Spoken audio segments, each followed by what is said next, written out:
अस्सलाम वालेकुम। मैं डॉक्टर हूँ। मैंने एमबीबीएस किया हुआ है। एफसीपीएस पार्ट 1 भी दिया हुआ है। उसके बाद एफसीपीएस पार्ट 2 में मेरी ट्रेनिंग स्टार्ट थी।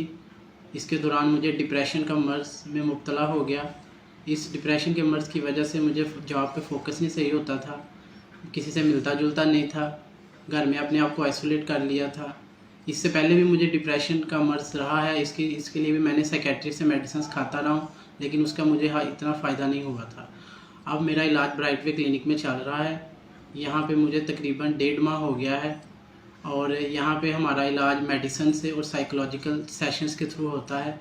साइकोलॉजिकल सेशंस में हमें कुछ टेक्निक्स बताई जाती हैं, मेरी सोचों पे काम हुआ है और मेरी सोचों को, जिसकी वजह से मुझे सोचों को कंट्रोल करने का तरीका बताया गया है। अब इन साइकोलॉजिकल सेशंस का और मेडिसिन का मुझे काफ़ी फ़ायदा हुआ है और अब मैं अपने आप को काफ़ी बेहतर महसूस कर रहा हूँ और इंशाल्लाह इन चीज़ों को मैं अपनी आने वाली ज़िंदगी में भी कंटिन्यू रखूँगा और एक बेहतर ज़िंदगी की तरफ अपना कदम बढ़ाऊँगा।